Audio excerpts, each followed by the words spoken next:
Ça va être une critique un petit peu salée. J'ai très envie de vous dire que j'attends avec impatience la saison 2 de One Piece live action fait par Netflix. Et j'ai envie de vous dire que je suis hype, j'ai envie de vous dire que je soutiens le projet, j'ai envie de vous dire que ça va être quelque chose d'exceptionnel. J'ai envie de vous dire que j'ai de l'attente parce que j'ai une chaîne One Piece, parce que j'ai envie de partager aussi des bonnes ondes. Faut aussi mettre en relief le fait que je ne suis qu'un YouTuber, que j'ai jamais créé d'histoire originale, que j'ai jamais mis en scène des acteurs, que c'est un travail qui est faramineux. Plusieurs centaines, voire plusieurs milliers de personnes ont travaillé sur ce projet, déjà à l'écriture, des acteurs, des scénaristes, des scénographes, des gens qui ont travaillé sur les décors. Il y a un travail de montage qui est faramineux derrière. Il y a beaucoup d'argent sur ce projet. Si je ne m'abuse, la saison 1, à son époque, c'était l'un des projets de série avec le plus de budget.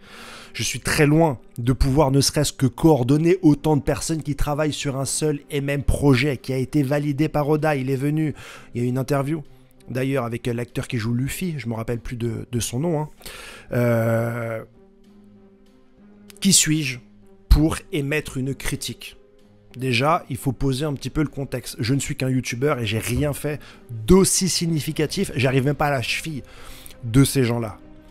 Ceci étant dit, quand j'ai regardé le trailer, il y a beaucoup de choses intéressantes qui sont sorties. Il y a aussi des critiques. Je vais être très salé, mais d'abord, on va commencer peut-être par les choses positives, qui sont très impressionnantes et qui sont très bien faites.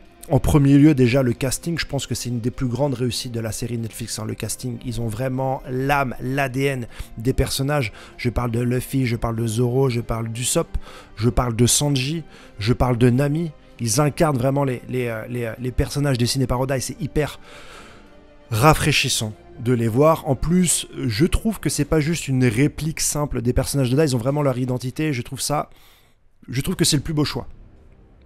Le casting, et c'est pas souvent le cas, donc vraiment, faut le souligner, encore une fois, c'est la saison 2, on les voit, et dans le trailer, on voit leur mimique, ils sont crédibles, on les reconnaît, j'ai envie de les suivre dans une histoire qui est One Piece, mais en même temps qui est autre chose, qui est la série live action One Piece. C'est pas les mêmes personnages qu'on retrouve dans le manga ou dans l'anime, c'est autre chose, mais il y a l'ADN, il y a la patte, je valide. Les décors aussi sont vraiment bien faits, quand on voit le bateau qui arrive sur Whiskey Peak, quand on voit un petit peu, l'échafaud de Gold Roger, quand on voit les images dans la jungle, on va avoir vraiment des paysages assez intéressants quand on voit le bateau redescendre la mountain, Red Line, pour s'engager dans le nouveau monde. Ça va être terriblement intéressant, on aura du grandiose, puisqu'on va retrouver normalement Droguy et Brogy. J'aime bien cette scène.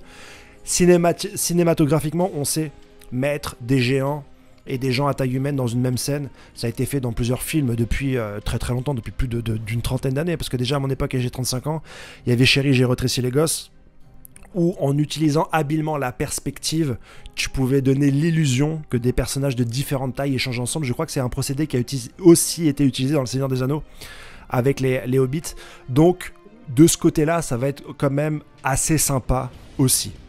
Maintenant, le bas qui blesse, et il y en a plusieurs, qui pour moi me refroidissent complètement. J'étais passé outre dans la première saison parce que c'est à l'excitation de la première saison, tu donnes la chance un petit peu au projet, tu sais que l'univers de One Piece, on va revenir à la fin de vidéo, c'est un univers loufoque, donc ça peut être difficile d'interpréter autant d'univers qui se mélangent. Il y a du Tim Burton, il y a des dinosaures type Jurassic Park, il y a des géants style Maman j'ai rétréci les gosses, mais en même temps c'est une histoire de pirates, il y a des pouvoirs comme dans les X-Men. One Piece, c'est un pot pourri réussi. Pot pourri, c'est pas une insulte, c'est vraiment un truc où tu fous un petit peu plein de choses. Et l'adapter, c'est quand même, je pense, une des matières les plus difficiles, par sa diversité. Mais, quand tu vois, il y a la première chose qui m'a sauté aux yeux, c'est les sauts avec câble. Déjà dans la saison 1, c'était vraiment flagrant, je crois, dans l'épisode d'Arlong, tu vois que quand les personnages sautent pour faire une attaque, tu vois les câbles. Tu les vois pas physiquement, mais par l'attraction et par les caméras et le découpage, tu vois que l'acteur est tenu par des câbles. C'est presque nanar et ridicule la manière dont l'impulsion est prise, dont l'acteur s'élève dans les airs et dont il va essayer de faire un geste et tu vois bien qu'il est gêné par des câbles, qu'il est gêné, qu'il n'y a pas du tout d'inertie.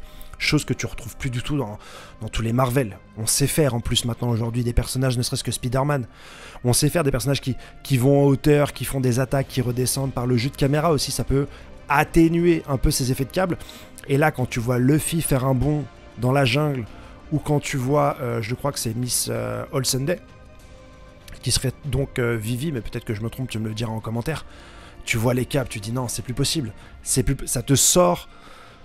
Quand tu regardes une série, il y a un contrat tacite entre le viewer, moi, et le réalisateur qui va,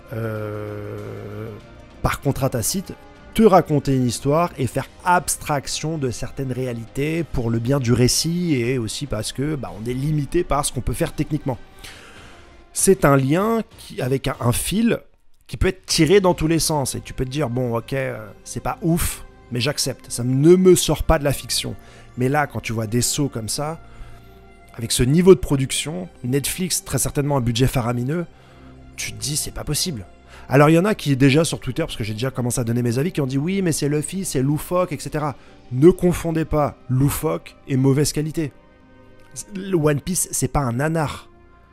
One Piece est un univers loufoque, mais quand on nous l'a retranscrit en manga ou en animé, il y a une certaine qualité du dessin, de la mise en scène, du découpage.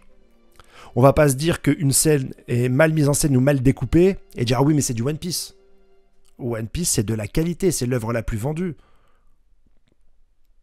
Et si on dit One Piece, c'est aussi pour sa qualité de narration, sa qualité de décor, sa qualité de personnage, sa qualité de scénario, sa qualité d'intrigue.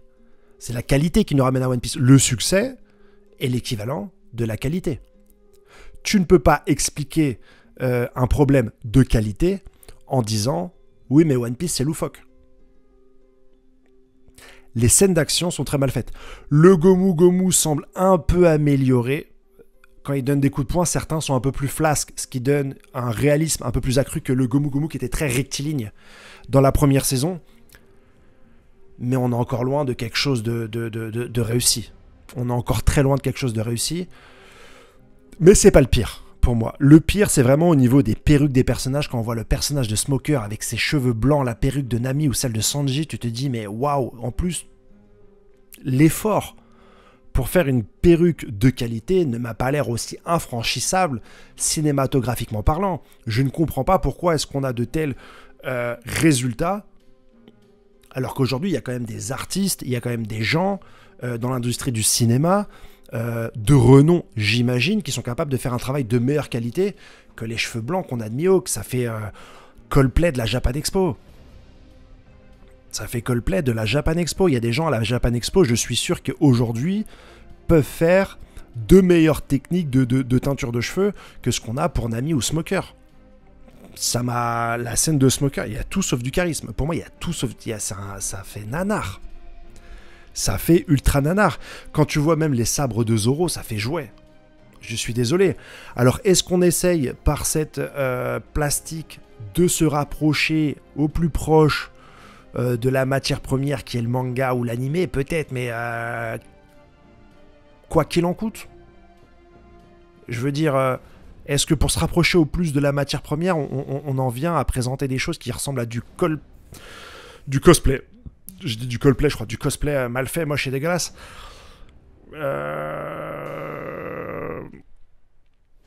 Passer l'excitation de la saison 1 et l'applaudissement, parce qu'en fait, la saison 1, on était face quand même à une inconnue et on s'est dit, waouh, on sait pas trop sur quoi on va tomber.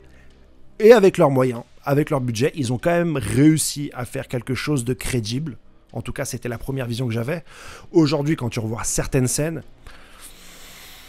t'enlèves la surprise et le doute que tu pouvais avoir, parce qu'on pouvait partir sur n'importe quoi sur One Piece.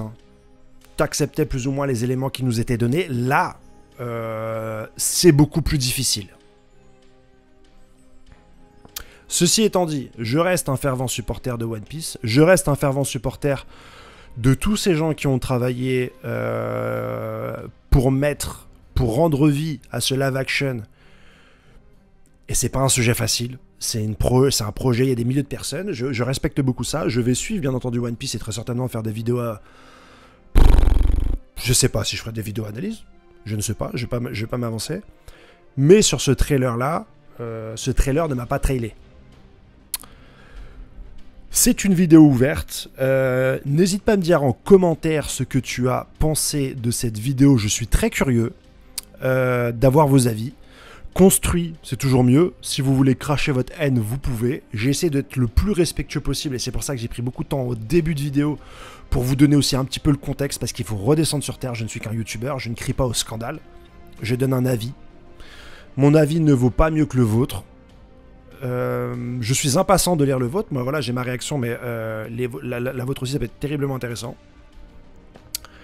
Et puis on va attendre et on y croit. Il y a toujours le personnage de Crocodile qui va être hyper bien fait. C'est une réaction à chaud. J'ai pas envie de vous mentir, je vous dis honnêtement. J'aurais aimé, comme je vous l'ai dit en début de vidéo, faire une analyse dithyrambique avec des hyperlatifs, masterclass, c'est du poulet et tous les mots à la mode qu'on peut dire. J'ai décidé d'être un peu honnête sur les défauts que j'ai trouvés. Il y a aussi des qualités. Le décor, c'est du beau travail. Donc voilà. N'hésite pas à me donner directement ton avis en commentaire et puis on se revoit pour parler de One Piece cette semaine parce qu'on aura très certainement les spoils incessamment sous peu. Voilà, c'est une vidéo que j'ai fait en one shot, pas de montage, rien. Juste pour vous l'occasion de kiffer un peu. Passez une excellente journée. Allez, ciao, bye bye, à la semaine prochaine.